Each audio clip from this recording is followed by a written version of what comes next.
Bon, la question de savoir si l'Afrique a raté le coche pour ce qui concerne le développement, est-ce que sur ce qui est également du christianisme, l'Afrique est en train de rater?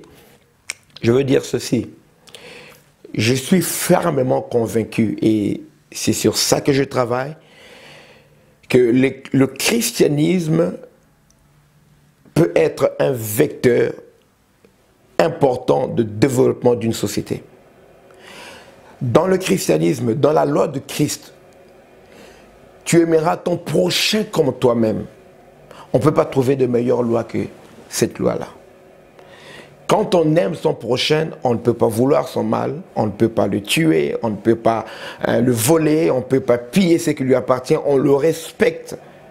Avec un tel principe venant d'un maître merveilleux, le Seigneur Sauveur Jésus-Christ, toute société qui se base sur le christianisme, sur la foi chrétienne, sur les enseignements du Christ, n'est appelée que à se développer. Parce que le christianisme, les enseignements du Christ prônent la justice, la vérité et l'amour. La preuve, c'est que quand les sociétés européennes, les gens oublient que l'Europe n'a pas été un continent chrétien. Le christianisme vient de l'Asie. Le christianisme vient d'Israël, la Palestine actuelle. Les Européens ont été également évangélisés, comme l'Afrique de même a été évangélisée et d'autres pays. Beaucoup parlent aussi de la région des Blancs. Non, le christianisme, c'est une religion, une foi sémite. Ça vient de Sémites. Et les Européens qui étaient également des... Vous voyez, les Romains, ce sont des polythéistes, les Grecs sont là, l'histoire est là, nous avons les Francs, les Mérovingiens, tous ceux qui ont vécu ici en France, beaucoup étaient des idolâtres. Il y avait également des animistes ici. Mais quand ils ont adopté le christianisme, ça a pu changer le rapport des uns envers les autres, le rapport des uns par rapport à l'État, les rapports des gouvernants par rapport à leurs gouvernés. Ils avaient un devoir moral devant Dieu d'abord, un devoir de justice, d'équité, et ensuite un devoir devant leur peuple, devant leurs gouvernés, ce qui fait que la société européenne a évolué positivement. Ce n'était pas la plus grande civilisation, la civilisation occidentale, il y avait la civilisation indienne, la civilisation chinoise, mais la civilisation occidentale s'est développée plus que les autres à cause du christianisme qui a été un vecteur important de leur développement. Cela peut se faire également en Afrique. Le problème de l'Afrique actuellement, ce n'est ni un problème de ressources, parce que nous étions sur le même pied d'égalité que la plupart d'autres pays, comme les années 60, en avance par rapport en Corée du Sud, par exemple, par rapport à la plupart des pays africains et d'autres pays. Les pays africains étaient en avance des années 60, des années de l'indépendance, quand il y avait Kwame Nkrumah, il y avait l'époque de Lumumba, il y avait vraiment de l'espoir pour l'Afrique. Et l'Afrique est restée à la traîne. Pas seulement à cause de ceux-là qui veulent piller les richesses du continent africain. Ça, pour moi, ce n'est qu'un prétexte. Tout peuple, dans l'histoire de l'humanité, chaque peuple a toujours eu des tendances, la tendance de conquérir, d'aller à l'expansion, de chercher son bien-être, des fois au détriment des autres peuples qu'ils rencontrent. S'ils rivalisent, ils sont les plus forts, ben, ils s'emparent des richesses. Mais comment nous pouvons rester à la traîne, nous pouvons rester le seul continent qu'on peut encore exploiter volontairement, qu'on peut toujours continuer à avilir, alors que dans d'autres pays ça ne se fait pas. La Chine a été colonisée, l'Inde a été colonisée, le Brésil a été colonisé. Mais pourquoi c'est toujours l'Afrique qui est à la traîne? C'est parce qu'il n'y a pas encore l'amour du prochain ancré dans le cœur des Africains.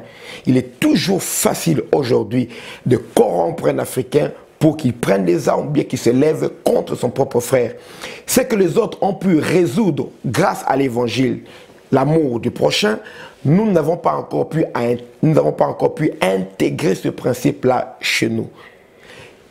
Tant qu'on ne respecte pas les principes bibliques qui aident les sociétés à se développer, la vérité, la justice, l'équité, le respect de l'autre, le respect par rapport à la loi, ce qu'on appelle l'intégrité, nous serons toujours à la traîne.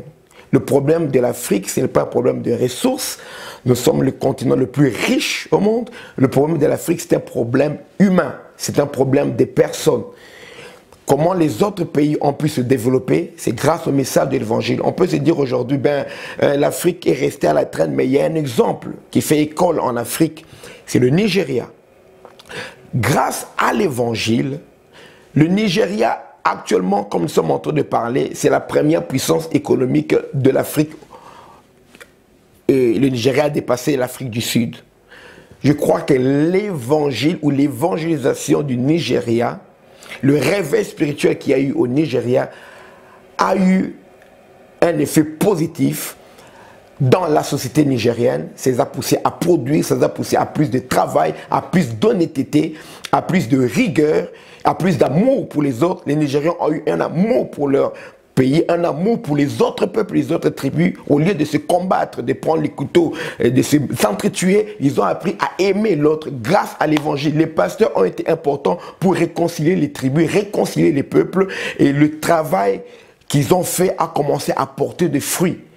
Le Nigeria pense Nigeria, au lieu de penser telle tribu, Ashanti ou bien tel autre peuple, Yoruba ou quoi, ils pensent d'abord Nigeria, notre nation en tant qu'une seule famille. Au lieu que les gens s'entretuent Hutu contre Tutsi, tel peuple contre tel autre peuple, au sein même du continent africain, si nous apprenons la loi de l'amour de Christ, nous pourrons bâtir des sociétés solides, parce que les sociétés solides sont composées des individus solides. Ces individus solides peuvent vivre ensemble quand il y a des lois solides, des principes solides qui les mettent ensemble. Alors le christianisme peut aider les pays africains subsahariens à se développer, comme on a vu l'exemple avec le Nigeria, qui était un pays auparavant de confession musulmane la majorité et puis animiste, mais le christianisme a joué un rôle positif. Je parle en tant que chrétien, les autres peuvent défendre ce qu'ils veulent pour leurs croyances. Moi, je parle en tant que chrétien, je suis pasteur. On voit également les effets de ce développement-là grâce au christianisme au Brésil.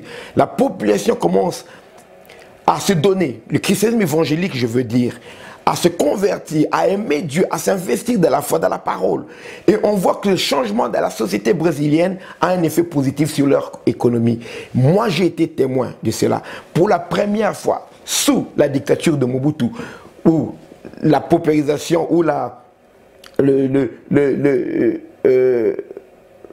corruption était érigée en système de gouvernance, nous avons vu pour la toute première fois des ministres qui accédaient au poste de fonctionnement, au poste de responsabilité au sein du gouvernement. Pour la première fois de leur histoire, ils s'appliquaient à être honnêtes, à ne pas détourner le bien et l'argent public. Et quand on vérifie l'histoire de ces ministres qui refusaient la corruption, qui étaient durs, qui étaient intègres, intransigeants, ça créait la moquerie, la suspicion et la haine des autres. Mais quand on remarquait ce ministre, qu'est-ce qui s'est passé? C'était devenu un chrétien évangélique. Parce que tous les autres, le Mobutu dictateur lui-même était un catholique, tous ces autres ministres, les gouvernants qui volaient, qui pillaient, c'était tous des catholiques, d'autres étaient des animistes, hein, qui croyaient, peu importe.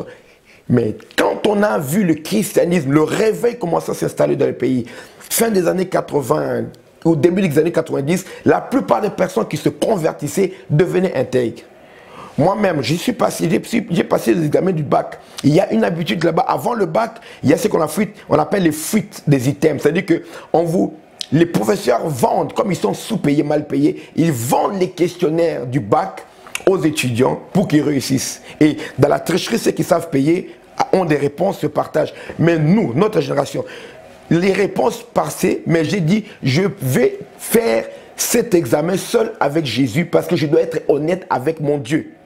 Si je réussis, je réussirai avec Jésus. Et si j'échoue, j'échouerai avec Jésus, mais je resterai dans la vérité. Qu'est-ce qui fait que quelqu'un qui peut risquer même son bac pour rester intègre, juste, c'était parce que je m'étais converti, j'ai donné ma vie dans une église évangélique, alors que tout le temps où j'étais pas chrétien converti, je pouvais faire tout ce que faisaient les autres personnes. Dans le christianisme vrai, la conversion pousse à l'honnêteté, pousse à la justice, à l'amour du prochain, et je ne vois pas comment ces valeurs peuvent avilir une population. Tout peuple qui se convertit à Christ réellement, quand le message de Christ est bien enseigné, il y aura un développement économique, social et politique de ce pays-là. La question, c'est un problème d'enseignement. Osée, chapitre 4, verset 6, le Seigneur dit « Mon peuple périt parce qu'il lui manque la connaissance ». Le problème de l'Afrique, c'est que l'enseignement de Christ n'est pas propagé, n'est pas donné, n'est pas divulgué comme il se doit, parce que ceux qui enseignent ne sont pas formés. De la même manière que nous avons des génies chez nous, des gens qui peuvent inventer, des petits garçons avec les moyens du bord, ils inventent, ils créent des histoires, ils innovent, mais on leur trouve toujours une petite bourse pour aller soit étudier en Inde ou bien aux États-Unis pour perfectionner. Pourquoi? Parce que nous-mêmes ne sommes pas capables de former des gens qui ont un talent de génie, mais ne sommes pas capables de leur donner des matériaux didactiques qu'il faut pour que le talent qu'ils ont, qu'ils le développent avec une éducation adéquate. Donc, avec l'éducation chrétienne, le vrai enseignement de la parole de Dieu, l'Afrique ne sera plus à la traîne. Ce qu'on voit au Brésil, ce qu'on voit au Nigeria, pourra se répéter, enfin se répercuter dans tous les autres pays africains. La base, c'est l'éducation, c'est l'enseignement. Merci.